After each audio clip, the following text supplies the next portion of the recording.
low, 2000, baby. Eden Palms, Monterey Road, I'm a project, baby. Eagles Drive, we was at Oak Grove, barely graduated. We got Tasha, Molly, Bodie, Corbett, they gon' have to hate us.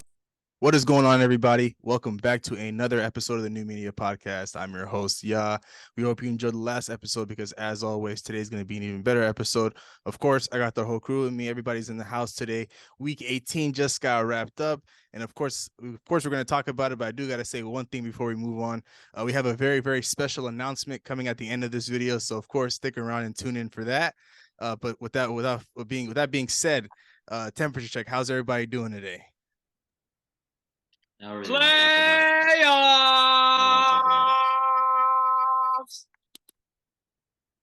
That's all I have to say. Let's move on. Let's just move on. Is that how you're feeling today?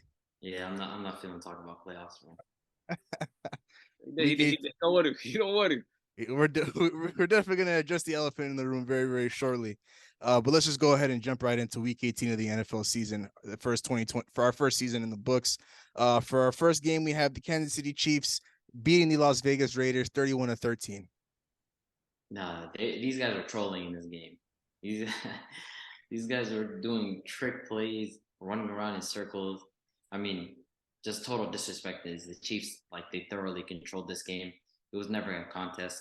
I mean, Jarrett Stidham, he had a good week last week, but like, I doubt that was going to happen again. I'm really not surprised about this score. I mean, Patrick Mahomes, it's not like he needed to throw multiple touchdowns. They just rushed for a bunch of them.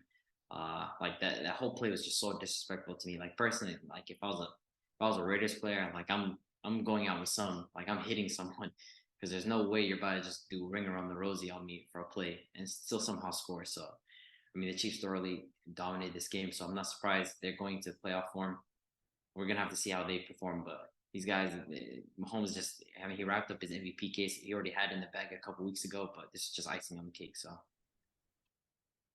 Yeah, man, that little ring around the rosy thing, it's a little corny to me. I ain't gonna lie. It's a little corny, you know? A bunch of grown men doing a little ring around the rosy on the NFL field. I mean, it's corny. And they didn't even get a touchdown on that play, but Raiders came out with Stidham. They actually did. That's the crazy part. It was a flag, though, you know? They got called back.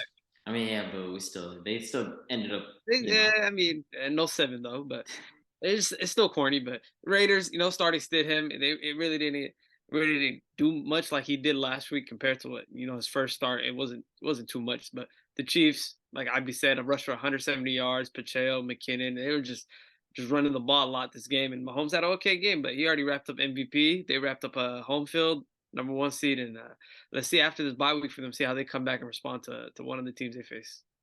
Yeah, I don't have much to say about this game. I think you guys have said everything I was going to say, but I will say one thing. I did say when after that loss to the Cincinnati Bengals, the Kansas City Chiefs weren't going to lose another game, and they closed out the season on a 5-game win streak, and they secured the number 1 seed in the AFC. I want to talk about that a little more than I do want to talk about this game. I think it's just very, very unfortunate for the Buffalo Bills.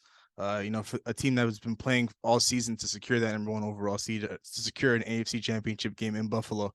But for a team like Kansas City to go up to, you know, somehow secure it, you know, with the way things went these last couple of weeks, it just sucks for them. I don't think this team deserves, you know, that number 1 seed in those 2 playoff games they're going to get with it. But to be honest, I don't think anybody should really fear this Kansas City Chiefs team. You know, of course, they're playing the Raiders in this game, the team that they're very, very familiar with, and they're just doing a whole lot of trick plays on them and stuff like that. So, you know, hats off to Mahomes. He secured himself another MVP award, another one under his belt. But we're going to have some question marks about him in this postseason run, you know, with these weapons around him. But it was good to see Kadarius Toney get in the end zone, and everybody else just do well around him. The Raiders, they're moving on from Derek Carr this offseason. Derek Carr, of course, he posted a thank you Raider Nation post on Instagram today. So I think his time as a Las Vegas Raider is over. Raiders finished the season 6-11, and they got a lot of things to address this offseason. So overall, good win for Kansas City.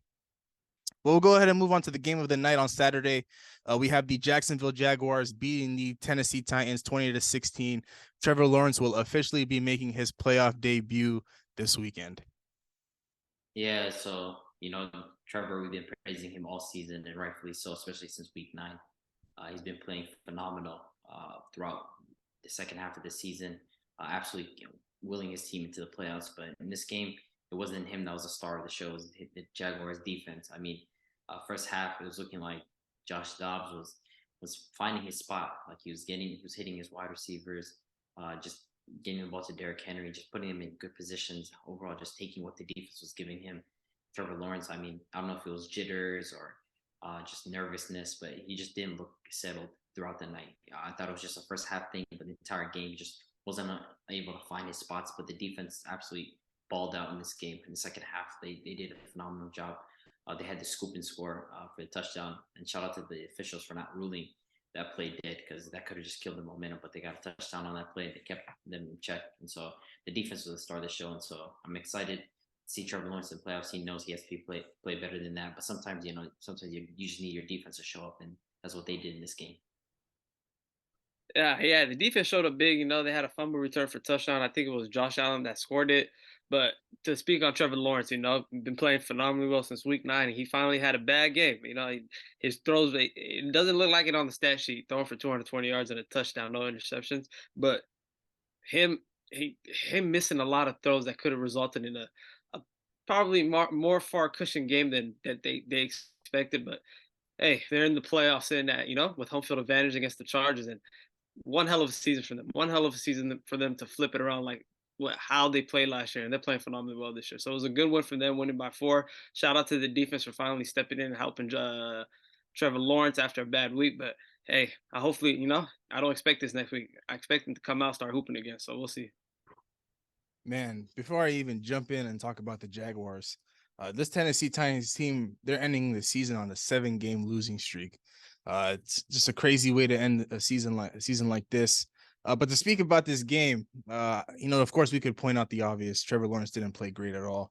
I honestly just truly believe if the Tennessee Titans had a better quarterback, whether it's obviously not Malik Willis, but Ryan Tannehill, I think they're coming away with this win. And then we're talking about the Jacksonville Jaguars and Trevor Lawrence a lot differently. Trevor Lawrence, the moment was there for him. It was there for him to, show up and show out against a team like the Tennessee Titans, a division rival. And of course, against a quarterback named Josh Dobbs.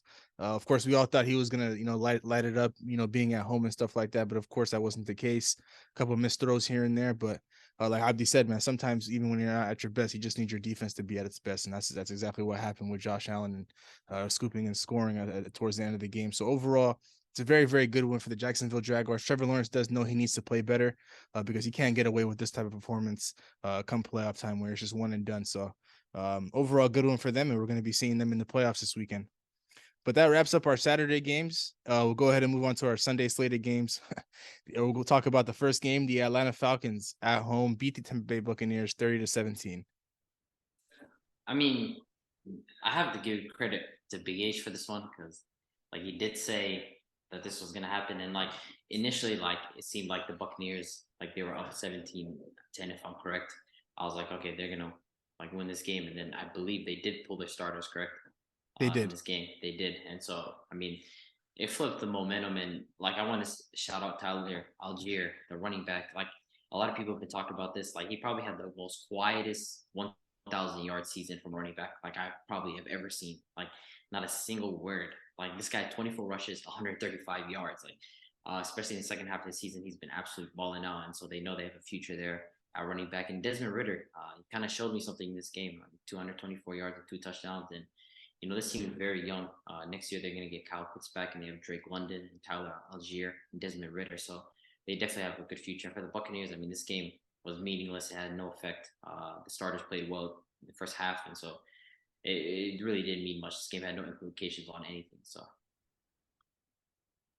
Yeah, I said it last week. I felt like Tampa, regardless of the situation, they were just going to warm up a couple of their players and bench them at halftime. And that's what happened. So Tampa's still sitting at that same position they were before, home field, 4th seed against the Cowboys. It didn't change much for them. So, and speaking about Atlanta, to finish this season off like that, with a lot of stuff going on for them, the head coach beefing with, Kyle Pitts, Calvin really getting suspended and traded.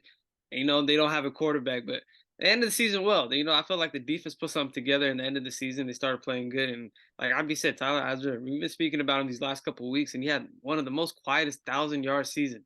One of the most quietest 1,000-yard season. And I'm kind of comparing him to Marco Turner. So I do expect him to go back into that draft next year, fix up some positions.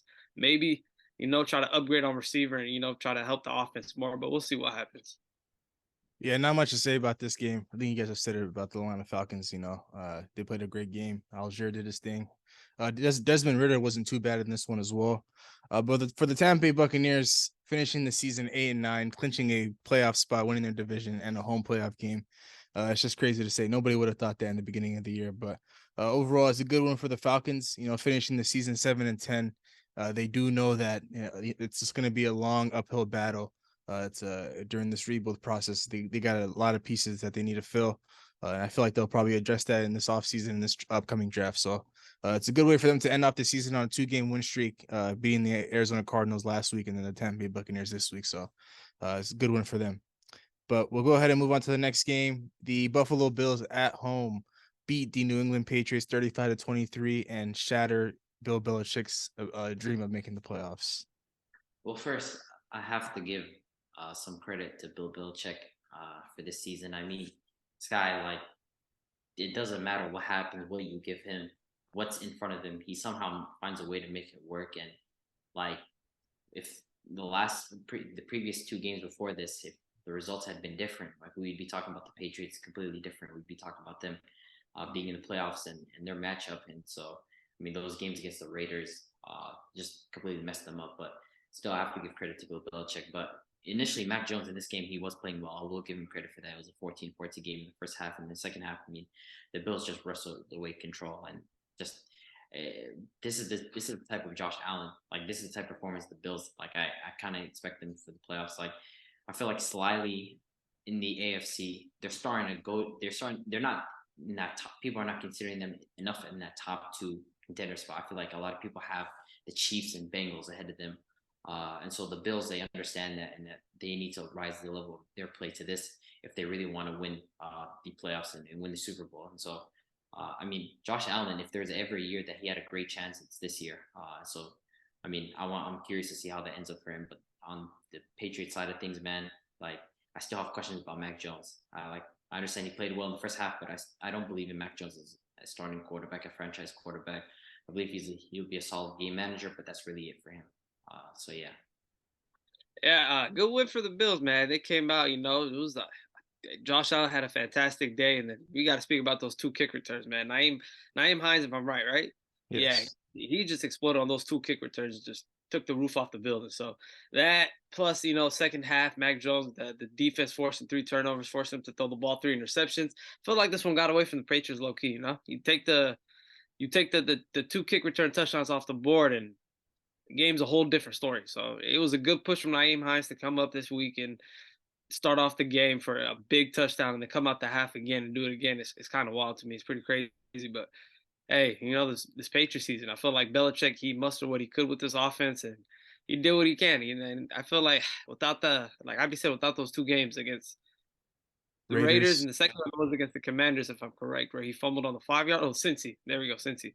Yeah, so those 2 games got away from them, and yeah, it's a bad way to end the season for them. So I feel like Belichick's gonna come back on board. I'm still 50-50 iffy on Mac Jones. I'm not too sure. I don't know. He played better. I feel like he did play better than this year than he usually, like, the last 2 years he's been in the league. So I feel like he came in this year, he shaped up more, but we'll see. I feel like he needs more targets better targets to see his offense, but that's up to Belichick. Yeah, I mean, it's the Patriot way, man. Those guys aren't going to get a wide receiver 1 to help him out. But I do want to give the Patriots credit, man. I want to piggyback off what Abdi said. Of course, I thought this was going to be it for Bill Belichick this year, according to my predictions. With the way the season was going, no big offseason acquisitions. I thought they were just going to be a team that knew their playoff hopes were shattered by week 6, week 7. But for them to hang in there and be fighting for a playoff spot in the last week was very, very impressive. But to go back to this game, like Big H said, if those 2 kick returns don't happen, it's a completely different ball game. I think the Patriots are right there with the Buffalo Bills, and the only thing that separated them was those 2 kickoff returns, things that don't necessarily happen on Sundays. It's pretty rare to get 1 kickoff return on a Sunday, but the Buffalo Bills are lucky enough to get 2. So the outcome could have been a lot different, but it is what it is. The scores, it is what it is. The Buffalo Bills came out, they balled out for their boy Damar Hamlin.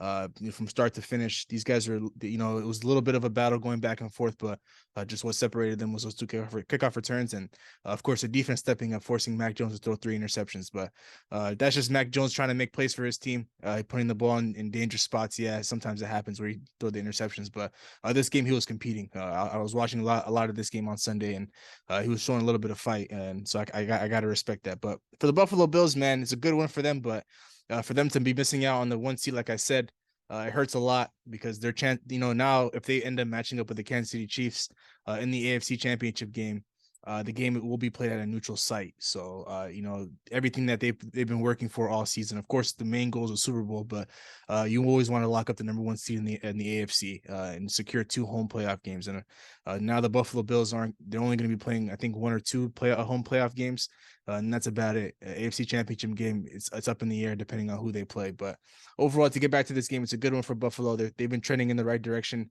as of late, and it's been great to see. So overall, great win. We'll go ahead and move on to the next game. The Baltimore Ravens versus the Cincinnati Bengals. The Bengals win this one 27-16. Lamar Jackson did not play in this game, and his status is unknown for this Sunday. Yeah, I mean, the score might look like it was close, but first half it was fairly just all on Cincinnati. I mean, like this game is just more evidence of like if I'm Lamar Jackson, I absolutely do not play in the playoff game. Like, this is a complete setup. You haven't played football for nearly a month, right? You haven't played football for a month. You're coming back to garbage offense, no weapons, against a divisional rival in the playoffs. Like, if there's ever a thing called a setup, this is a setup. So if I'm him, I'm not playing in this playoff game. But to get back to this game, I mean, the Bengals thoroughly controlled this game in the first half. The Ravens, they started to inch back in, but I mean, Anthony Brown, like, there's just 2 interceptions. You're not going to give yourself a chance. And I like what I saw out of the Isaiah Likely. I do think they have something there with him. But again, this offense, there isn't just much to produce. I mean, I like that their defense somehow keeps them in games, but like, it only in the playoffs, like, you're going against elite offenses, and your defense can only do so much. You need to be able to put up points. And so, unsurprisingly, I mean, the Bengals the first half controlled this game. They got a little bit closer, but I mean, I never had any doubts the Bengals were going to win this game. So, good win for them. Yeah, this game, like I said, score looks close, but there's a whole bunch of field goals from the Ravens late game. They're just, whatever, we'll put points on the board. Other than that, man, Bengals defense forced 4 turnovers. The offense was clicking in the first half, and they controlled and walked through the game mostly without any chance of losing the game. So Bengals securing the division, sitting at 12-4. And for Lamar Jackson, he hasn't played in 7-8 weeks. He hasn't practiced a single week. For him to come back and just step into this game, no, do not let this team peer pressure you to think that, hey, you're Superman, you can do this and risk your career like this. Nah, don't do that. He got a bag to get, and if Ravens are trying to put him in that type of position, that's not the team.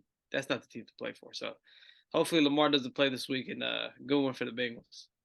It's been a weird couple of weeks for Lamar Jackson and the Baltimore Ravens organization, with Harbaugh coming out saying he doesn't necessarily have a status update on Lamar Jackson and whether or not he's going to practice. You're the head coach of the team. You should keep in touch with your franchise quarterback, or quote unquote franchise quarterback. But it's just been a rocky couple of weeks.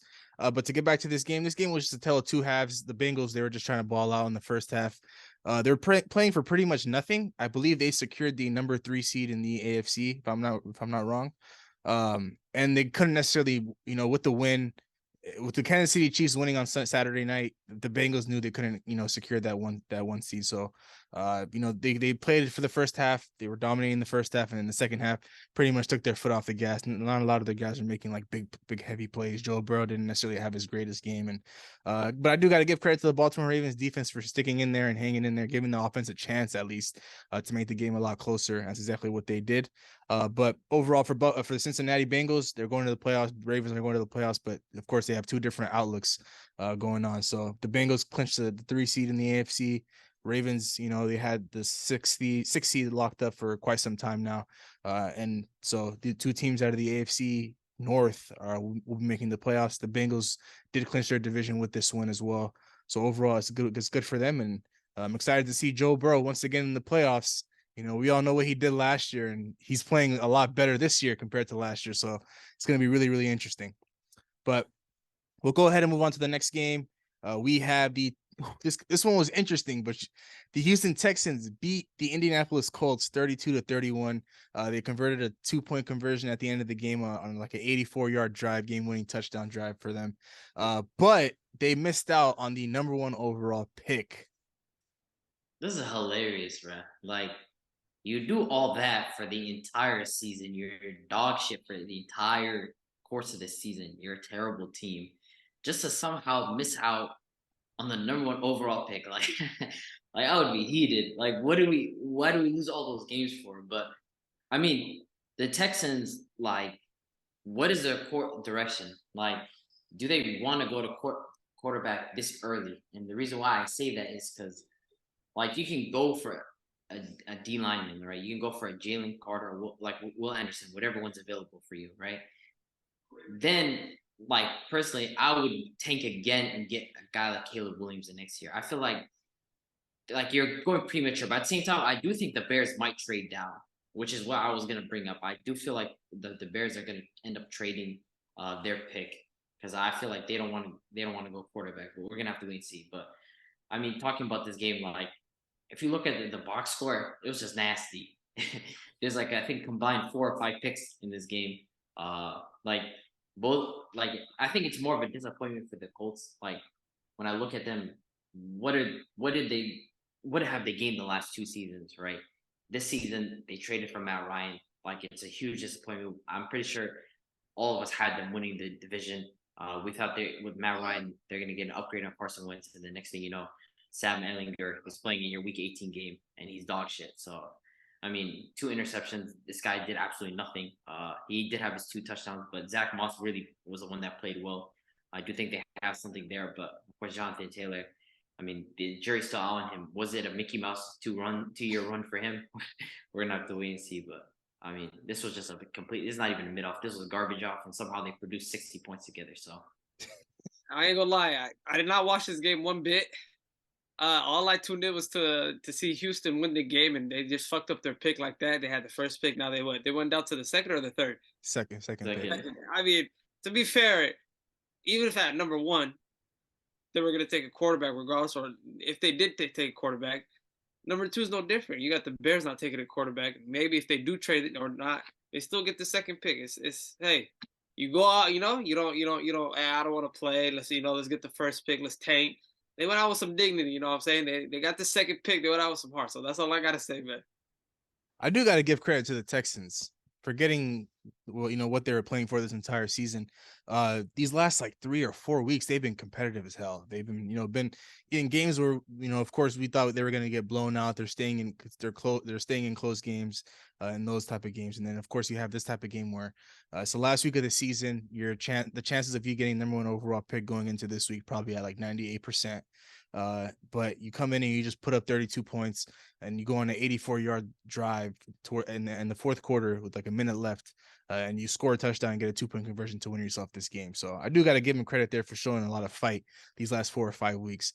But what's really confusing is what Abdi said, man. What was the whole point of this entire season? Like, yeah, you started off the season bad, and you've been losing a lot of games, and yeah, you've been showing a little bit of fight, but at the same time, you got to think about the future. Like, the Texans are a team that's rebuilding, and of course, the fastest way to rebuild is to always get top picks.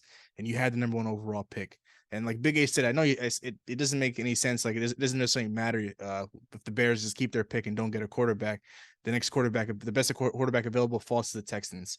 But you never know what if the Bears are going to trade that pick. We'll definitely get to that in a little bit. But for this game, of course, disappointing season for the Colts. Jonathan Taylor, I do want to say a few words about him because I won't be talking about him until next season.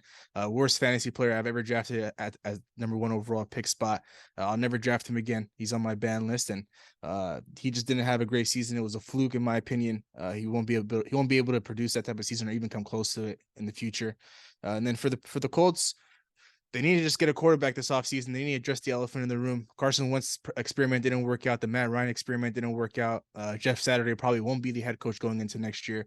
So they need to do some clean. They need to clean the house a little bit, get tidy up some things, and maybe make a serious push next season in their division. So for the Texans, they did fire their head coach Lovie Smith.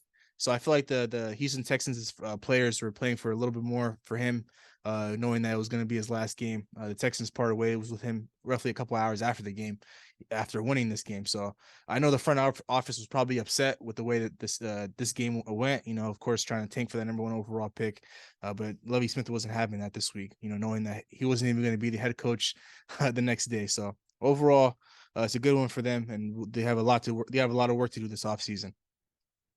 We'll go ahead and move on to the next game. The Miami Dolphins beat the New York Jets at home 11-6. Wasn't necessarily good on the eye, but the Miami Dolphins do clinch a playoff spot with this win.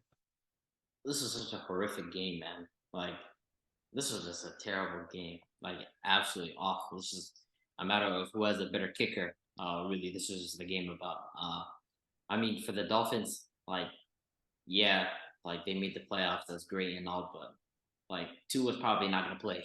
So, like, it's tough because, like, for them, they never wanted to be in this position. At some point, it looked like these guys were real contenders midway through the season, and then the Tua injury, and then they started to play way better teams, and like they fell off a cliff.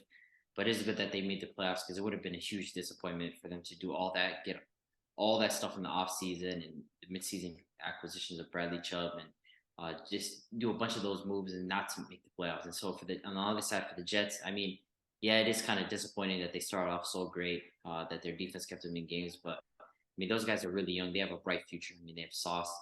They have Brees Hall coming back. They have Garrett Wilson. They have Elijah Moore. They're really just like a quarterback away from doing real damage in that division. So, I mean, shout out to them. They had a great year. I think they really exceeded expectations this year. So They exceeded expectations, to be honest, man. You got to shout out the coach one time, and you got to shout out all the young stars and players that they have. You know, even the receivers that haven't been getting much looks. But Garrett Wilson, Elijah Moore is part of that, and then losing Brees Hall this year, it's a lot. But this game was ugly. You know, we could talk about how their season came in, how they overperformed their expectations, and that. This game was just disgusting. Joe Flacco, 140 yards, 30 rush yards for the Jets. Skylar Thompson, 150 yards. But hey, Jeff Wilson, Raheem Mostert, they showed up on the offensive end, combining for like 150 some yards. They played good, but this Miami team, man, without Tua, very lost identity. They're not putting points on the board. They're struggling.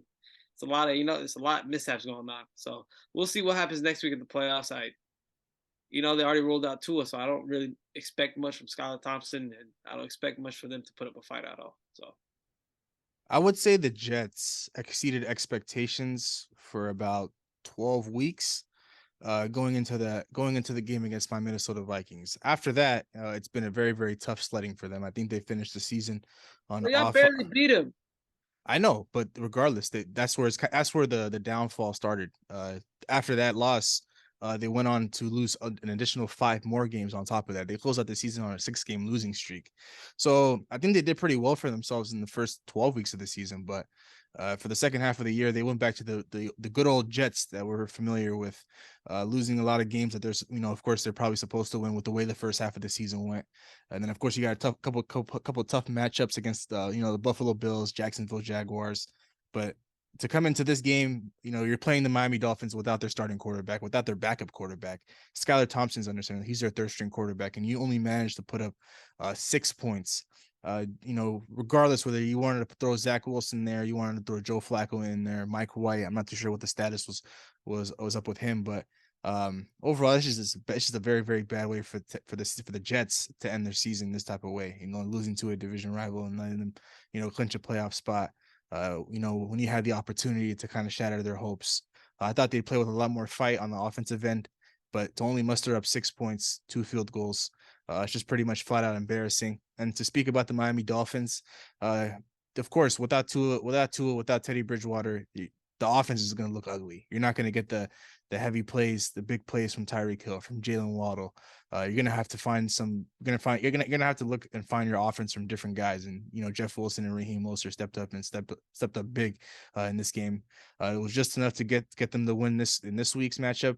But it's going to be really, really interesting when they have to go into Wild Card Weekend against Buffalo, a team that they've already played twice so far without their starting quarterback nor their backup quarterback. So overall, it's a good win for the Miami Dolphins. Clinching a playoff spot is something you always want to do in this league, but at what cost, right? You're going in there without your starting quarterback, the guy that you want you wanted him to be understanding your franchise quarterback Tua, due to another concussion, his third concussion of the year. So, but we'll go ahead and call it a good one for sure.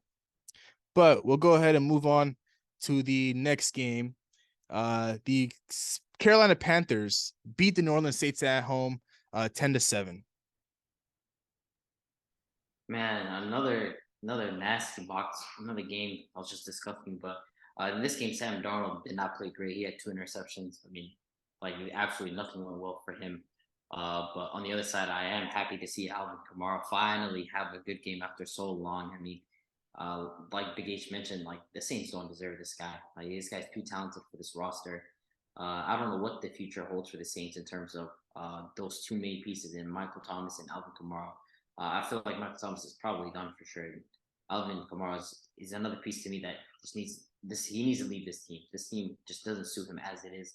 I mean, all year long, I had them winning. I predicted them to win this division, and I was thoroughly disappointed. Whether that was injuries because of quarterback play, just inconsistency all around. And on the other side, I mean, the Panthers.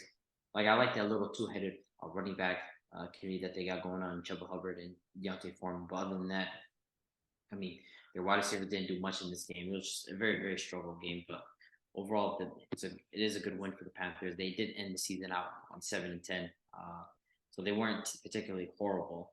There was a couple games that went their way, and maybe if they had won last week, they could have just been 8-9. So I mean, good one for them.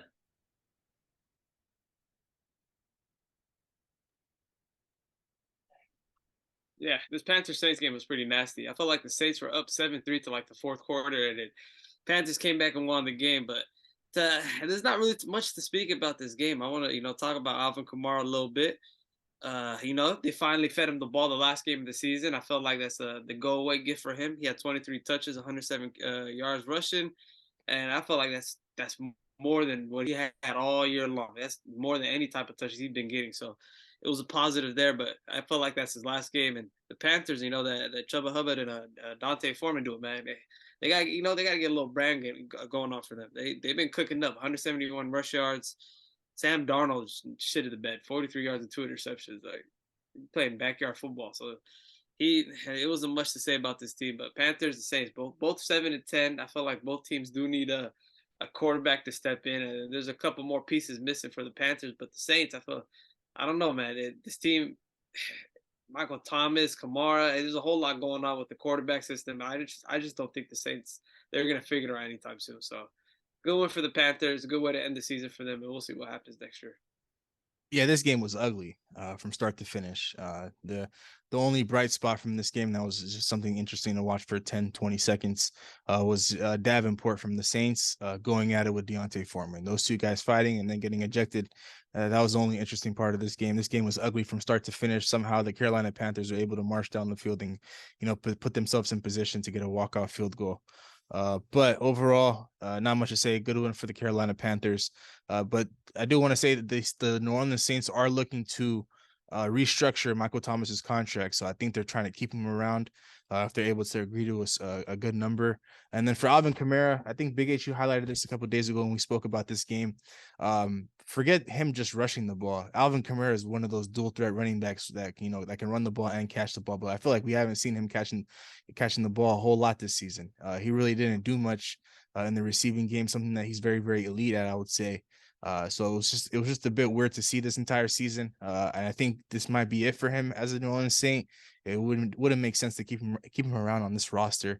That's really not going anywhere. The direction isn't necessarily going to be a contending team next year. Of course, that's what we thought they were going to be this year, coming into the season with all these weapons. But these guys are just too injury prone. They lost their starting quarterback. They lost their starting wide receiver, and they lost Kamara for a little bit in the season. But I'll go ahead and say this before we move on, though. I do believe they have to fire Dennis Allen. I don't necessarily think he's the right guy for the New Orleans Saints. I know that, of course, there's rumors of Sean Payton coming back to coaching, but I know he's not going to want to come back and coach this New Orleans Saints team. There's a whole reason. That's the whole reason why he left. This roster just wasn't good enough to compete anymore. And Sean Payton wasn't necessarily the guy that he's still a great coach, but he just didn't want to be the guy to be the leading this rebuild. But Dennis Allen does have to go. They do have to clean the house and get a coach, get a quarterback. Try to see what you can get for Alvin Kamara in the market, and hopefully restructure that contract with Michael Thomas, or even potentially ship him out somewhere. Just try to get whatever you can for him, because you don't necessarily want to be confused as to where you are in this league, a contending team or a team that's rebuilding. And I feel like the Saints are a team that's slowly heading towards that direction. But overall, it's a good one for the Carolina Panthers. Not much to say about this game, though. But we'll go ahead and move on to the next one. My Minnesota Vikings are on the road playing the Chicago Bears. I'm sorry, and they win this game 29-13. Yeah, I mean, there isn't much to write home about this game. I believe, was it end of quarter two that Nick Mullins got put in somewhere? Yeah. I believe in quarter two. Yeah, he got put in. So I mean, the score at one point was like 26 or 23-3 or 23-6, something like that. I mean, the Vikings had thorough control of this game. The Bears had Nathan Peterman out there, and it wasn't like they had any sort of contest. It wasn't going to be close in this game. So there's nothing much to write home about this. The Vikings were playing for a higher seed, but it didn't really matter because the Cardinals they still lost to the Niners. So I mean, it is what it is, right? But so yeah, it is a good win for the Vikings to end out the season on a good note. They had they had a great season. They had 13-4. It's nice and all cute. But Take the Colts off, though. Take the now, Colts off. now we enter the playoffs and shit gets real now. So I'm dead. But yeah, like Ivy said, they knew the implications of getting a higher seed was at probably like a 0.0% chance. So, they had to pull the starters at halftime. They controlled the game that those first 20 minutes, and it was already done. Bears, Peterman in the game, they really didn't do much. The offense wasn't really showing much. Vikings just, steadily smooth through, and 13-4 to end the season, sitting at the 3 spot's pretty great way to end the year. So for them, play phenomenally well in the season. They played great. They won a lot of close games. They showed up a lot of big games. So I'm gonna give it to them, and then we'll talk playoffs though. So there's a lot more to expect now. You think you're one of those teams. I don't want to hear it's this and it's that. I'm gonna hold you out to a higher standard now. I respect that. I wouldn't want it any other way, man. But congratulations to my Minnesota Vikings on winning their second game of the season, without it being a one-score game, man. I got to clap it up for my boys one time. But now, all jokes aside, this game, I knew we were going to bench a lot of our guys going into this game. A lot of our guys defensively didn't play. Za'Darius, he said he was going to come out on a late flight. I'm sure he was at the game, but he didn't play. Harrison Smith, we sat him out.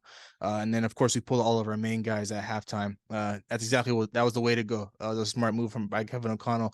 Dalvin Cook did get injured a little bit. I don't know what the injury was. I'm assuming it was some sort of ankle injury. And I was confused as to why they even bring him back out towards the end of the second quarter. But luckily, it was nothing too serious. We were able to get away clean with that, and we were able to win this game. We controlled the game on both sides of the ball. We got away. We just got out and up early.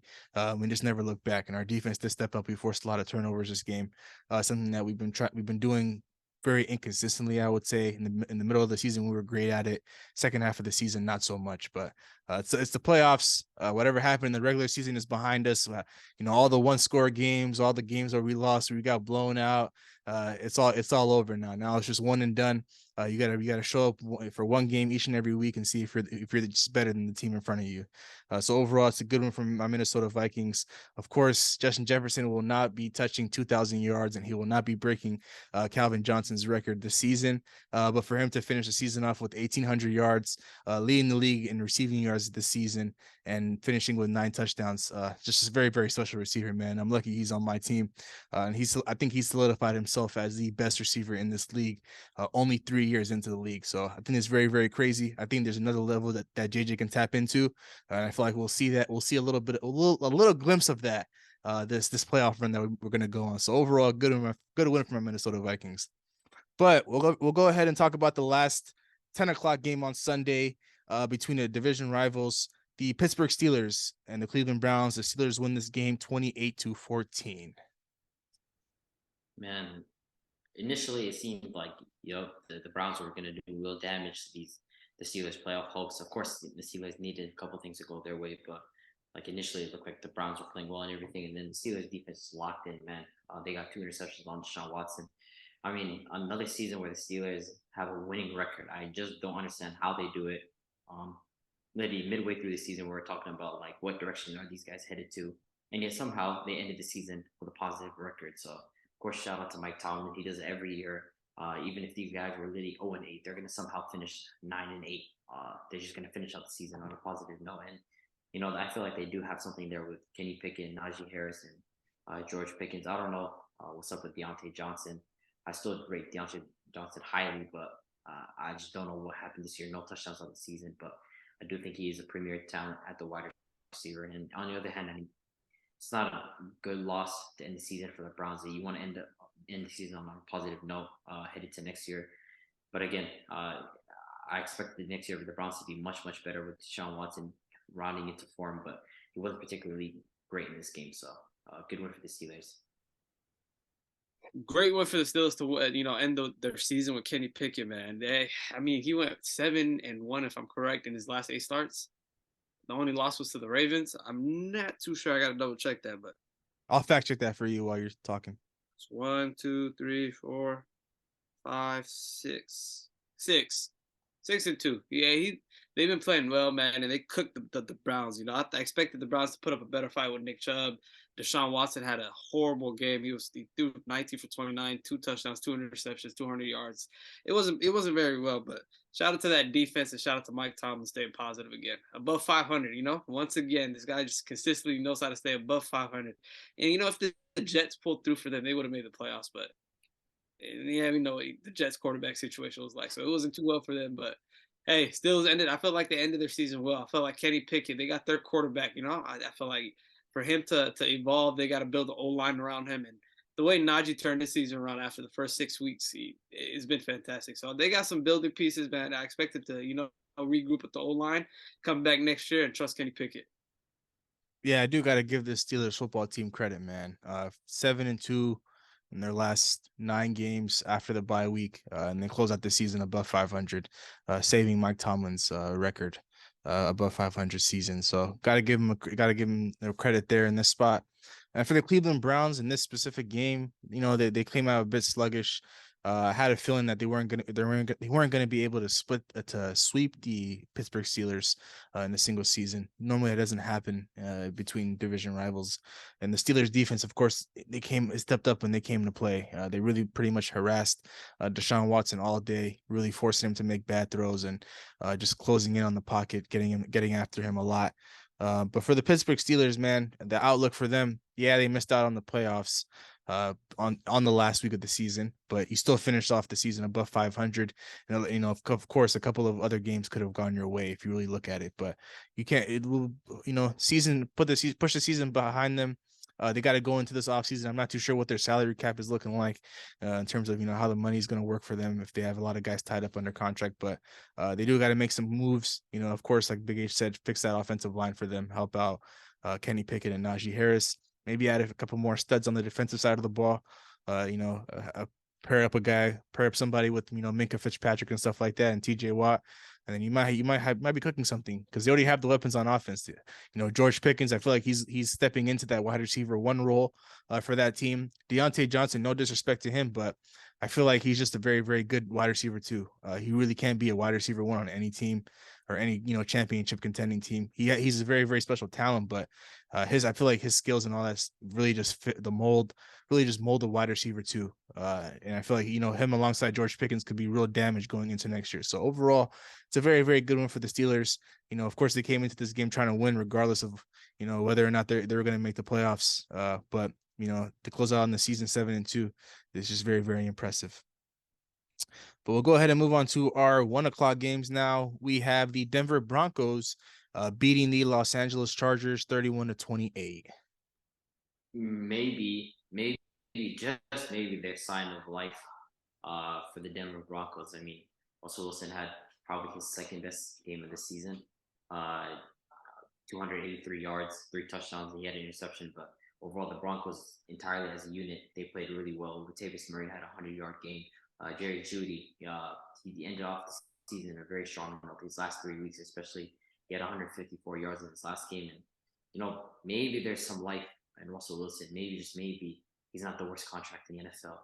But we'll have to wait and see on the jury on that. I mean, they had an overall disappointing season. Nobody expected them to be this bad. Maybe some people had them disappointing, but not at this level of being 5-12. So, I mean, they really need to go back to the drawing board and it starts from the quarterback, starts from Russell Wilson play all the way down to everybody else. So we'll have to wait and see for them. And for the Chargers, I mean, Justin Herbert played a lot of this game. He had 37 passing attempts, and Yeah, he had 2 touchdowns, but overall, they weren't really super impressive to me. I felt like the Broncos controlled this game. In my opinion, this is what the Broncos should have been like for this year. This is what I was expecting for them. I expected them to be this type of unit with Jerry Judy, Cortland Sutton, uh, with them being good talents at the wide receiver and them just dominating offensively. I wasn't expecting them to finally show in the last game of the season. And to some people, the last game of the season doesn't really matter. It's not really a sign of the good things to come. So, I mean, good win for the Broncos, but this game had no implications for the Chargers. Actually, it might have, it did, but to be honest, either way, they were in the playoffs. They secured their spot, so it didn't really matter like that. So Broncos, I want to say it's a good win, something to build off of. But Wilson still had 13 completions on you. Other than that, I mean, it was a bunch of big bombs to Judy and Cortland Sutton, and I don't expect that to happen every single game. And that's what we've seen this year. It didn't work. That's what they wanted. But to me, last games, Chargers didn't care much. They got the W. Kind of mad, they kind of messed up our pick. We fell back to the fifth because they got this W, but it is what it is. And like I just said, I'm not gonna lie, I don't expect much from the Broncos next year. I feel like both of you are gonna say, yeah, I do expect more. I feel like they're just gonna be in the same spot. I ain't gonna lie. I don't trust. It's just mainly Russell Wilson. Just mainly Russell Wilson. It might not even be the coaching. They got a well team around them, So and Judy, they're hoopers. Javonte's gonna come back. He's a hooper, and that defense is solid. But that quarterback's just gonna take him to the trenches. So if y'all call a solid win, I'm gonna agree. Solid win. I mean, I feel like a part of you is saying that simply because you have the entire future of the Denver Broncos in your hands. They literally handed you their entire future for Russell Wilson. So, I mean, I'd if I was a Seattle Seahawks fan, I would wish for the same thing: the Broncos to be terrible these next couple of years, so you get a free top pick and you have the freedom to do whatever you want throughout the season for your own personal pick. But to get back to this game overall, I think Abdi said it best. This is what we were expecting out of this Broncos team. Well, maybe you guys specifically, but for them, just the Broncos country overall, this is what they were expecting as a team. To be a team that's going to be competing very, very high, competitive each and every week, putting up a lot of points on the board with all these weapons, alongside Russell Wilson. And I feel like Justin Herbert played enough minutes in this game. He played enough snaps in this game, but at the end of the day, they still pulled them out. When the game was in reach, still, knowing that this game, regardless, wasn't necessarily going to affect them in terms of playoff seeding, because I think it was just between them and the Baltimore Ravens. Once the Baltimore Ravens lost, I don't think they really could have moved up any higher than that. But it's a good one for the Broncos, regardless of what it is. You always want to end the season off on a high note. And I feel like with the right head coach, they might be back on track next year. I don't see this team disappointing a lot of people like I did this upcoming season compared to this season. I said what I said about them this year, but I feel like next year is going to be completely different when they hire just the right head coach for Russell Wilson in this offense. We might be seeing them completely different coming into next year. So overall, it's a good one for them to end the season off on a high note. And for the Los Angeles Chargers, the only bad thing I can say about them in this game is Mike Williams coming away with a back injury. Of course, I don't think it was smart to even throw him out there to begin with, a guy that's been injury prone in his entire season. And then for him to pick up an injury 1 week before wild card weekend, it just sucks, man, because his status right now is up in the air. He's a true game time decision going into Saturday, I believe, which is when they play against the Jacksonville Jaguars. But it is what it is, and I guess we'll talk about more about them when we get more updates on that. But overall, it's a good one for the Denver Broncos. But we'll go ahead and move on to the next game. The Philadelphia Eagles beat the New York Giants 22-16. Jalen Hurts did come back for this game. I am worried. Uh, like the fact that the Giants weren't be playing their starters on offense, yet somehow they were able to still keep this game close. Makes me question Jalen Hurts' health. Makes me question his health mightily. I did see some reports that even like he's still hurting. No pun intended. Like he's literally still hurting, and that's not a good sign because these guys are expected to be the best team in the NFC. We were looking at them to be the best team in the NFC, and with him hurt and playing hurt, and the fact that they weren't particularly great in this game, and he wasn't that good in this game. I expected a lot better from him in this game, and him playing hurt, and the Giants' defense still keeping them in this game close. I don't know where this leaves the Eagles entering the playoffs. Are we expected to see the Jalen Hurts that we saw for the first 12 weeks? What are we going to be expected to see? So, I mean, for the Giants, I mean, this game didn't really have huge implications whatsoever. They're still going to be playing the Vikings. So, I mean, good win for the Eagles, but at the same time, like Jalen Hurts' health, there's question marks about that. Yeah, I mean, this week coming into it, Giants did not play none of their starters. Davis Webb was the starting quarterback. You have the Eagles coming out full team, trying to secure the number one spot in the NFC and get the bye. And they really didn't, they really didn't cook up like I expected them to cook up. I expected, Jalen Hurts to come back, have a good ground game.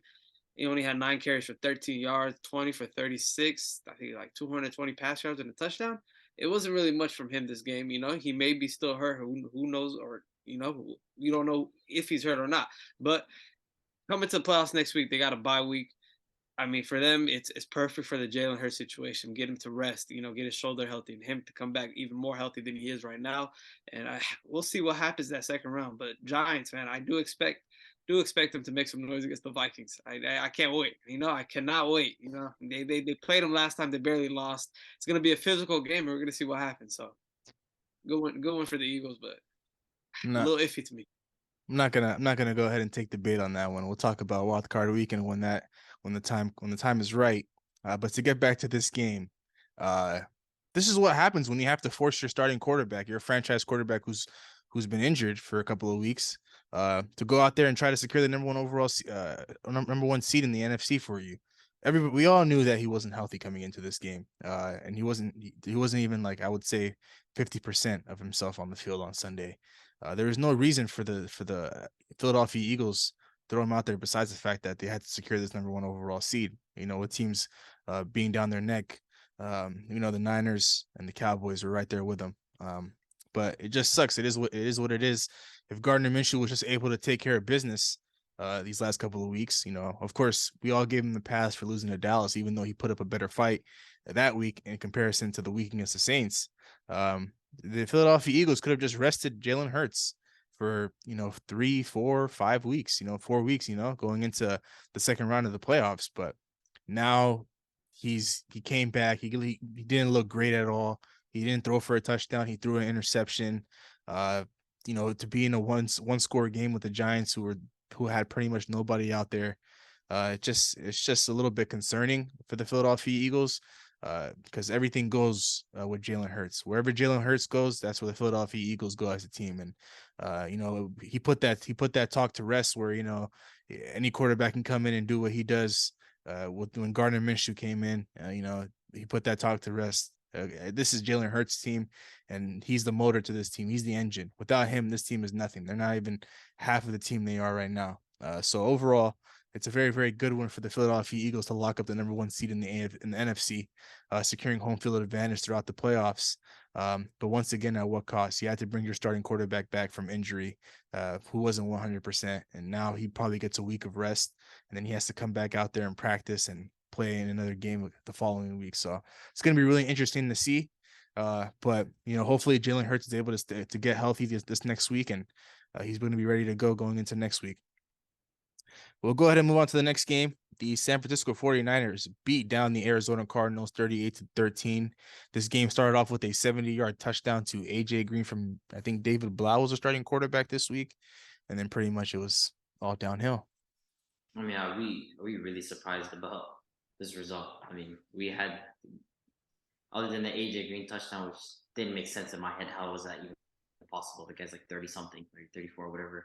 Other than that, this game exactly went how we were expecting it. I mean, Brock Purdy, he's going to be inefficient. He's going to be his efficient self. He's going to throw 15 to 20 passes. He's going to complete them.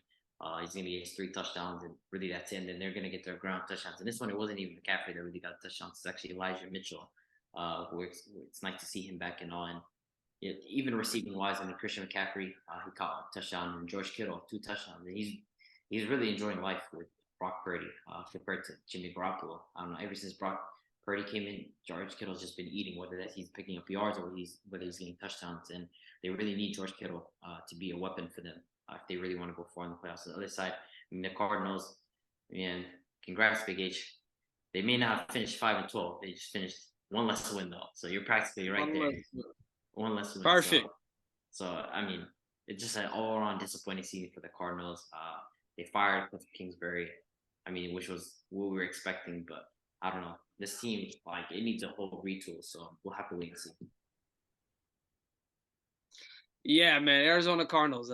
I don't know what happened that first touchdown. AJ Green getting open and scoring, but after that, it was nothing much to show. And we knew what the Niners were gonna do and come in and just control the game. Offensively, they just like a whole different type of powerhouse right now. They're hitting on all cylinders, especially with McCaffrey coming into this offense 9 weeks ago, and the emergence of Kittle again. Like we seen how the way Kittle was playing with Jimmy G. He was not getting these type of looks in the end zone. He was not getting looks at all whatsoever.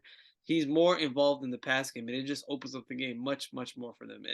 And he like they're missing one of their best skill players as well. They're missing Debo, so for them to have this many options is pretty scary, to enter the playoffs like this. So good one for them. Arizona, they got a lot of questions. They already fired their head coach, Kyler Murray. Kyler Murray got a torn ACL. There's a whole lot going on over there. They want to trade DeAndre Hopkins, so they're looking like they're ready to blow the ship up and just restart from ground up. So we'll see. What pisses me off a lot about this San Francisco 49ers team is just how you can plug and play any quarterback into this team, whether or not you're a star quarterback or you're Mr. Irrelevant. The team is just going to move the same. It's going to run fluidly.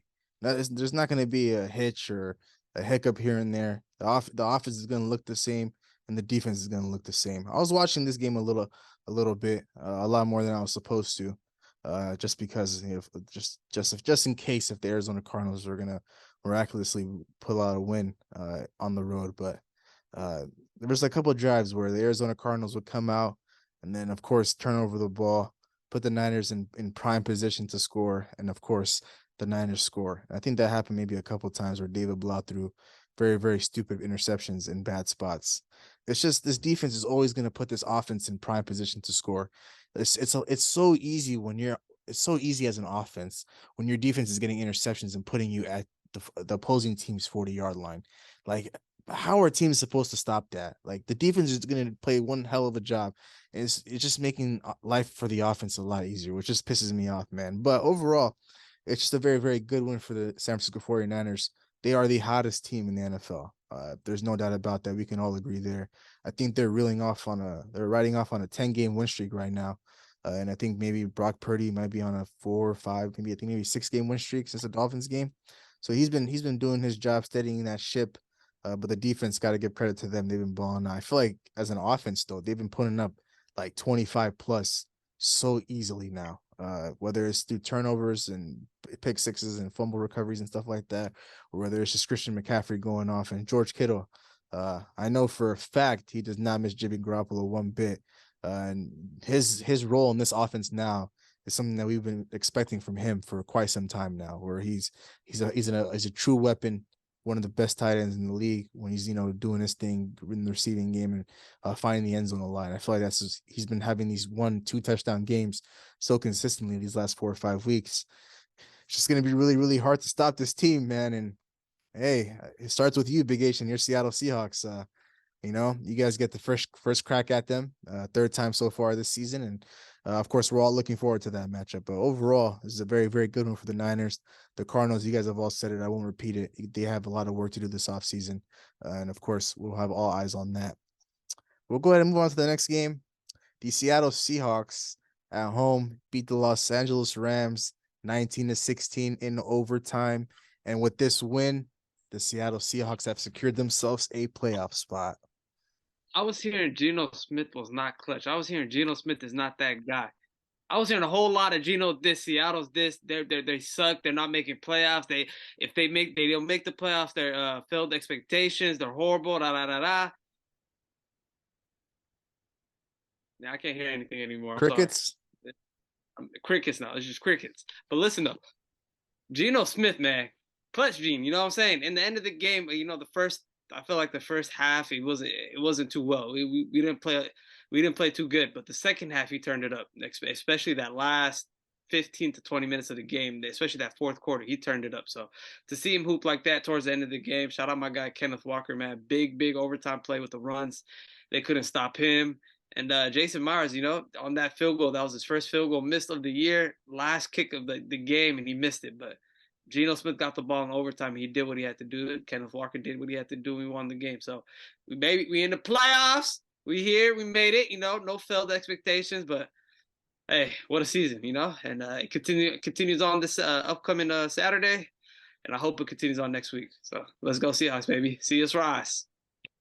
See, in this game, like it couldn't have started off any better for the Rams. Like they got an interception on the first play, and then they literally 11-yard line and they couldn't convert, so they kicked the field goal. Like if you look at the box score, it's just a bunch of kick field goals. And then the Tyler Lockett touchdown, the Tutu Atwell rushing touchdown. Means Baker Mayfield was under a ton of pressure in this game, just downright bad in this game. Geno Smith early on, I mean the 2 interceptions, but like as he's proved all season long, second half of games, like he turns it up a notch. He really keeps them in games in the second half. He was mad clutch in this game. But I do want to speak about Cam Akers. Cam Akers, he's been hooping, man. He's been hooping. I think that's 3 straight games of 100-yard rushing. There's something there. I don't know. I feel like McVay had something against him early on the season or something. I feel like there's something there. I ain't gonna lie. I think honestly, like I think he might have rushed back from the injury too fast. Because like they were talking about this guy came back from an Achilles injury in 6 months, and I'm just like, damn, like that's pretty quick. But like I do have to give credit to Cam Akers. I feel like he has turned up his play, especially in the second half of the season. But overall, I mean, again, is McVay, is he gonna duck the grind? Is he gonna run away from the grind? Is he gonna leave? Is he gonna go into broadcasting? We don't know, but for the Seahawks, I mean, good win. And it wasn't this one that got them to the playoffs. It was a different game that got them to the playoffs that we're going to speak about in a bit. But, I mean, good win for them. Geno Smith clutched it up. And Quandre Diggs interception. I was never worried about the Packers. Never worried about the Packers. You was shook, bro. You was watching every second of that game. But we're going to talk about it. Yeah, to speak about this game, I'll just go ahead and say piggyback off what you just said about Cam Akers, Abdi. I feel like he played. I think he played in the playoffs. I think last year for the Rams for a little bit, coming off a torn Achilles injury. Of course, I think he just rushed back a little too fast. But these last couple of weeks for him have been very, very good. So he might just be the starting running back for them next year. When we thought he was going to be the number 1 coming into this year, he couldn't beat out Darrell Henderson. There's just a lot of issues going on. They're thinking about trading him, just healthy scratches and stuff like that. But it's good to see him stepping up and balling out.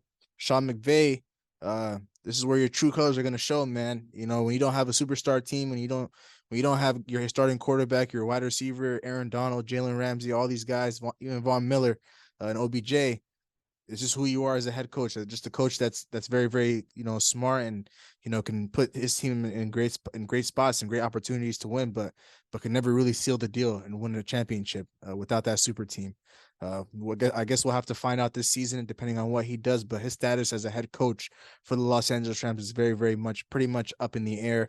He has told all of his staff members to go and seek out other positions if other teams come calling.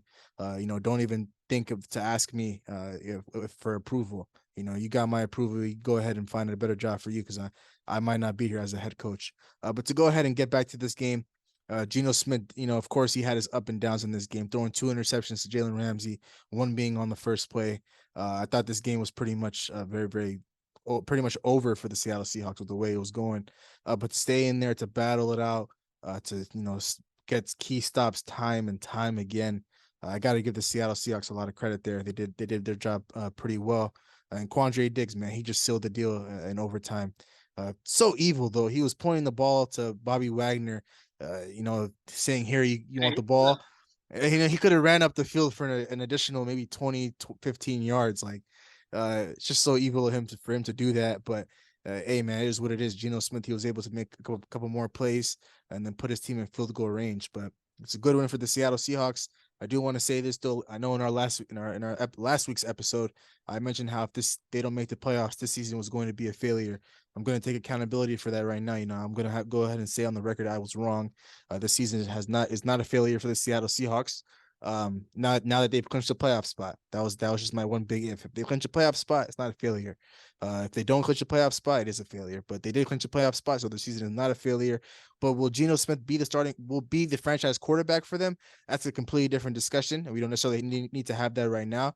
But for them to exceed expectations, for their records and stuff like that, and clinch a playoff spot, knowing that they have the Broncos pick, It's just a very, very good start for their speedy rebuild that they got going on. And maybe next year, who knows what they're gonna put out, with their roster and stuff like that. They hit on their last draft, they can do it again, if they just draft the right guys. But don't want to think too far ahead. Overall, it's a good one for them, and they clinched their playoff spot simply because going into our next game, actually not even our next game, we have one more game to go Not to. yet, not yet, not yet, not yet, not yet. The Washington Commanders, we just say our piece about this game. The Washington Commanders beat the Dallas Cowboys 26-6. Sam Howell made his debut as a starting quarterback and beat Dak Prescott. See, you told me and Big H we was being too harsh on Dak. You told us we were being a little bit too critical about Dak. And what does he do? He has a dog shit ass game. Like this guy, I do not believe in Dak Prescott. This guy is ass. Like I'll keep it. Like I'm gonna keep it 100. Like I'm not even in this upcoming game against the Tampa Bay Buccaneers in the playoffs. I promise you, I am not picking Dak, and I hate Tom Brady. That's how much I don't believe in Dak Prescott. There is just no way. Like Sam Howell, who is that? You tell me who that is. He's another one of these spawns, another one of these guys that just appear out of thin air, and he beat Dak Prescott. Like to put up 6 points, and you're trying to clinch a top seed it's just crazy to me. That's just ridiculous. I mean, the rushing attack, I mean, it didn't do a whole lot, but still, even CeeDee Lamb, he only had 52 yards. He did have a touchdown, but Dak Prescott was just terrible in this game, downright bad. And I mean, it's not a good sign for the Cowboys. Like this is the problem with the Cowboys. Like you never know what you're gonna get on offense. Defensively, yeah, but like offensively, it's really where Dak takes you in. I don't think he's taking you far. So that's my piece on this game. Dak's fucking ass. Dude, like, I said it 3 weeks in a row. Like you guys, it's okay, it's whatever. This turnover was, the guy's too turnover prone. He played a full game, 14 for 38, 130 yards. I'm not too sure, and a touchdown. And it was just horrendous the whole game. He got on the field, 3-and-out, 3-and-out, 3-and-out. He wasn't doing much. The throws were off. It just the whole game to me was just. I don't think he's a good quarterback. I never thought he was a good quarterback. So been building up into this playoff game, man. Tampa, I feel like they're licking their chops. They got the right matchup. They love it. And to speak about that Cowboys defense, to me, the last couple of weeks, the last 5 to 6 weeks, they haven't been playing great. They've been putting numbers on top of their heads week in, week out, week in, week out. They've been getting dropped by 30 one week, 30 the next, 25 by Sam Howell and the boys. It's like, okay, where is this magically defense that we were talking about that was one of the best defenses in the game? I feel like that side of the ball's falling off too. So a lot to expect for the Cowboys in the playoffs, man, and a lot's unraveling for them. And it's the wrong time. So we'll see what happens this upcoming week. But Dak, your fucking ass. That's all I have to say about that. I can't stop you guys on this one. For the Dak slander, I think it's well warranted with his play on Sunday. Throwing a pick six in a very, very bad spot, giving the Commanders a solidifying lead. But there's a lot of other problems that are going on in this game. But Dak was, of course, the main culprit, the guy that kind of jump started this whole problem. Of course, you go back to the muff punt, you're putting the Washington Commanders in prime position, and then the pick six, and then just the defense. The defense is something we need to really pretty much highlight. I think you guys have said a little bit about it, but man, these last couple of weeks have been very, very suspect. A lot of teams have been able to get, have their way with them. Their secondary isn't as strong. Of course, they lost a couple of guys on that side of the ball, but they're just not a strong secondary, so teams are able to torch them. Scary Terry had himself one hell of a day on this team, and Jahan Dotson had his way. So I think the Dallas Cowboys, man, they have a lot of problems going into the postseason, and to end the regular season off on a terrible note, losing to the Washington Commanders, who were already mathematically eliminated. And they just threw in Sam Howell into the ringer. It's just a very, very bad look. But to speak about the Washington Commanders, man, Sam Howell, Mr. 5th-round pick coming out of North Carolina, for him to come in and step into the spot last week of the season to, show the coach what he's got. He came out and balled out, man. There's a couple of people on social media, on Twitter, TikTok, and stuff like that, predicted that Sam Howell was going to have his moment for the Washington Commanders, whether it was going to be in the beginning of the season, in the middle of the season. Just so happened to be the last week of the season where he got the starting job, and he made the most of his opportunity, man. He was just making crazy throw after crazy throw. Of course, he had that one turnover in the red zone that was just very, very dumb. But other than that, man, he had a pretty much a flawless game. Outside of that turnover, he was able to find Scary Terry, make big plays to Jahan Dotson. And I believe he rushed for a touchdown too, getting away from every Dallas Cowboy defender that was draped on him. So overall, the Dallas Cowboys, man, it's going to be interesting to see what they put out on display come playoff time. We know the history of the Dallas Cowboys. They're a team that it doesn't matter what they do in the regular season, but when it hits January, come playoff time, they're a team that knows how to choke. So it's going to be really interesting to see. Now they open up. I'm pretty sure they open up as the favorites in Vegas for this upcoming matchup against Tampa Bay, but they are on the road and they are playing Tom Brady. So it's going to be interesting. And of course, we'll be right here to talk about it. But overall, good one for the Commanders. I think it's time we get to the game that we all want to talk about. A game that we've been holding in for roughly about an hour now, depending on how long the runtime is for this episode. The Detroit Lions on Sunday Night Football beat the Green Bay Packers 20-16. See, the Packers, I just don't know. Like, this team suffers from some weird disorder where just one little thing happens, one thing goes wrong, everything collapses. And I'll start off with the quarterback play. Aaron Rodgers was not good like, to be picked off by the same guy who picked you off twice before in the same game is just disrespectful, downright disrespectful. Like, what is his name, Kirby Johnson or something like that. Like, for him to pick you off again is just crazy to me. And like that last play where he threw the interception, like that's just the issue that has been Aaron Rodgers' problem the last 2 years. Like, he locks onto a target too much. If he had looked, Christian Watson would open it in the seam. Christian Watson ran the end around and he could have hit him on the seam, but he didn't. He locked on and he just terrible throw. And then multiple things that went wrong in this game other than terrible quarterback play. You had the Aaron Jones fumble. You had the 3 Romeo Dobbs drops. You had the AJ Dillon drops. You had the Allen Lazard drops. Like, this team gets rattled by things so easy. And I'm not putting anything onto the defense. The Lions offense is really good. And they kept this Lions offense in check for so long. And you can only do so much before like it's just too late. And the Lions, they're just downright disrespectful. They just don't care because they were running trick plays on us. The little flip backwards where he carried it for like another 16 yards, and then they went for it on 4th down. Like, I have to give them credit, man. Like if they basically told themselves if we're out the playoffs, they're going out with us, and that's exactly what they did. So, I mean, much respect to them. But where this leaves the Packers, I don't know, because it's either Aaron Rodgers has a no trade clause in his contract, so it's either he retires or he stays another year, the last year of his contract. So, I mean, the way he was speaking in this last game, it sounded like he might just be really done. But we'll have to wait and see. But I mean, these last 3 years have just been downright disappointments for us. So.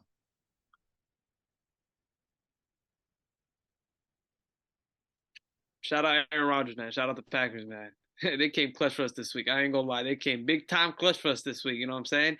They saved us. They took the L. Now it's time for walk of shame for Aaron Rodgers. But Detroit, man, they a fantastic team, man. They started off very, very, slow, putting up a lot of numbers, and the defense was getting cooked, but they turned that around, and it's a much, much more balanced team than what we saw in the beginning of the season. And to speak about this game, it's just, to me, Aaron Rodgers didn't come. I feel like Aaron Rodgers didn't have his best game at all. I felt like they needed him, even though I'm not going to blame a lot of the game on him, but even though they needed him to come in at 100%, he didn't show that 100%. And there was just a whole lot going on. Receivers dropping balls, Aaron Jones fumble, Quay Walker getting ejected.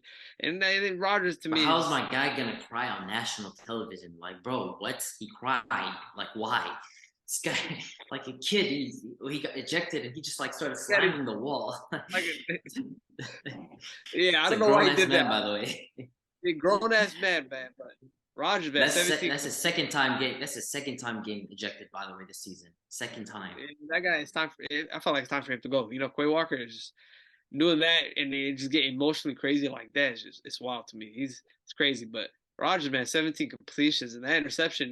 They had. I felt like there was a flag before that, or not before that play, but there was a flag where they called back an interception, and then a couple plays later, they got the interception again. And he overthrew that ball, just completely overthrew it. It was no hope in whatever receiver was there. There was no hope in catching that ball. And it was that offense, to me, man, it just very, very, very. It didn't look well at all. This whole year, you could say it, the run game just didn't look well, and maybe the defense did turn around the second half of the season, and maybe they showed the last 6 games that hey, we played good, but a lot of it has to go on the floor in that offense, man. Aaron Rodgers, I don't know, man. I mean, what you think, man? Time for him to retire? Utah Hills, 7-bedroom mansion. I don't know, man. Like he has one more year left on his contract. What? He could just retire. I He mean, could just retire, but like I'm gonna say this. He did not have a good year. Aaron Rodgers did not have a good year. Like we'll keep it 100. Like he did not have a good year whatsoever. At the same time, there's a lot of things that went into this year. Uh, of course, it starts with him. His play wasn't great. He did have a broken thumb. But at the end of the day, there was still some times where like it was just like his reads weren't there. Like he just didn't play up to his standards whatsoever. The offense just like it's exactly how some people predicted that the Packers season might end up going offensively. Where I was really, really even more disappointed was defensively how this week started. And this little gimmicky 4 week run by Joe Barry, but I'm not buying. If I see that guy next year for some, I'm gonna go down to Green Bay myself and find him. I'm gonna go down to Green Bay myself. But if I'm like what the Packers should do with Aaron Rodgers, I just don't know. Like I'm at a stalemate. Do I want to put Jordan Love in? Do I want to give him a chance? Bring in the young bucks because like the Packers right now, we have that 15th pick. We're thinking about drafting that wide receiver out of Ohio, Jackson Smith or whatever his name is. We're thinking about drafting him and pairing him up with Christian Watson and Romeo Doubs. We could just usher in a new era with Jordan Love, but I don't know, man.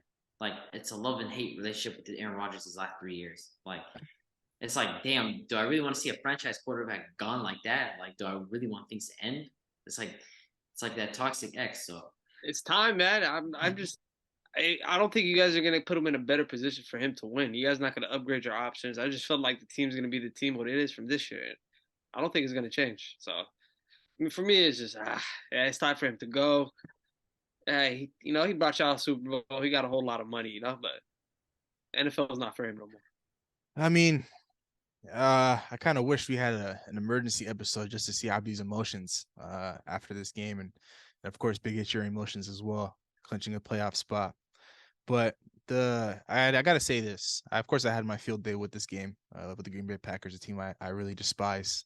I hate a lot. The scripting was right there on the wall. The writing was right there on the wall for him, man. The scripting was there. All Aaron Rodgers and the Green Bay Packers had to do was follow the script and stick to the script. But I don't know what happened in this game. The Packers they've been rolling, for 4 weeks, and then you come into this game. You're coming off a win, a very very big win against the Minnesota Vikings, where you blow them out and you disrespect them and you do all that talking, all that dancing, everything that they displayed out there, they did. And then you come into this week, they slate you out of a game on Saturday. They put you into prime time, the last game of the night, in a do or die position for Aaron Rodgers. Aaron Rodgers, if you win this game, you have an opportunity to play an additional week of football next week and clinch the playoffs. Everything was right there in his hands, and he fumbled it. And I'm glad he did. But to speak about this game, Aaron Rodgers and the Green Bay Packers on both sides of the ball were pretty much terrible. I mean, yeah, the defense stepped up in a little bit, by keeping the Lions offense, their high-powered offense in check. But at the same time, eventually, they got gassed out, and the Lions, they're able to, make just more key plays than the Green Bay Packers in this game. And that all goes back to Dan Campbell and his creativity and the fight that he instills into these guys and the heart. These guys, of course, they knew that their playoff hopes were done going into this game, but at the same time, they said, "Yo, the Green Bay Packers they still have an opportunity to make the playoffs. Let's be the ones to stop them. Let's stop them at the door." That's exactly what they did. So I got to give them the credit for them to come out there and still compete, knowing this their last week of the season.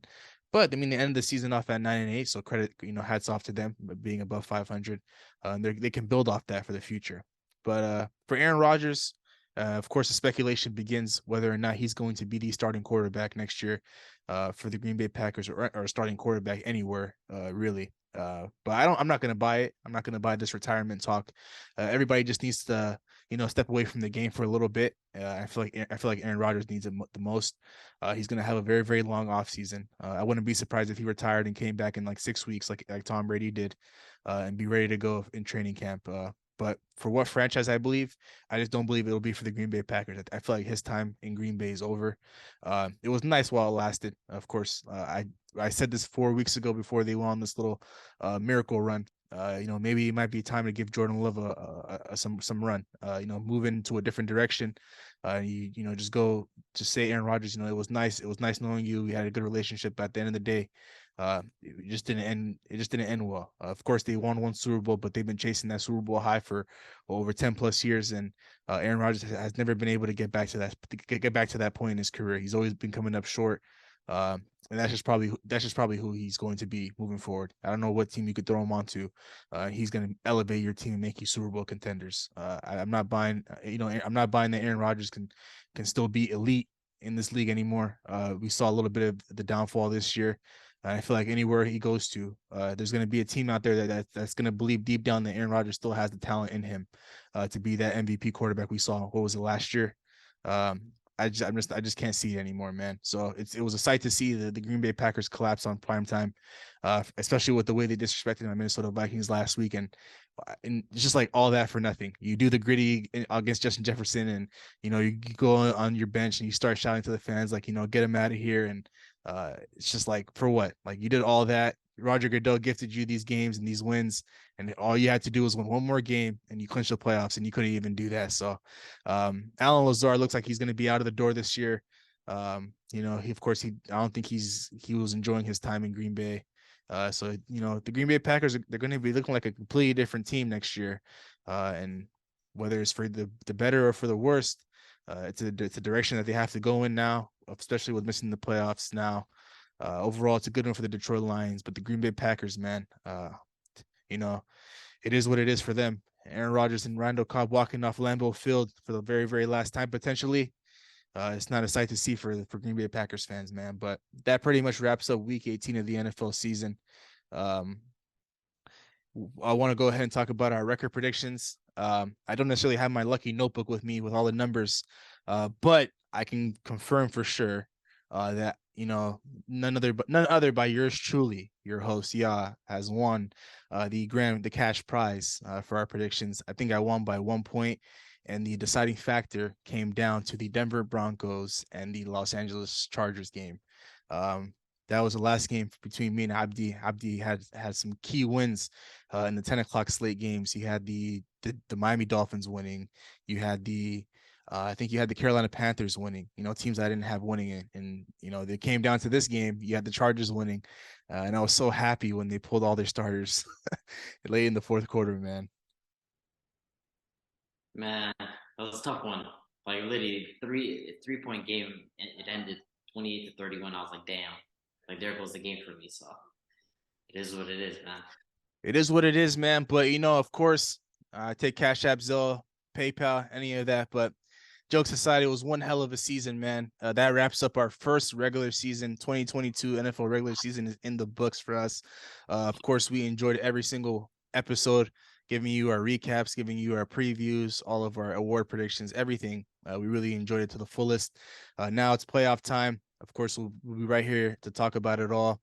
But let me go ahead and get around to our special announcement. I think everybody's been waiting for that. I think it's long overdue. Give me 1 second. It's better to do it like this. Go ahead and give Big H 1 second.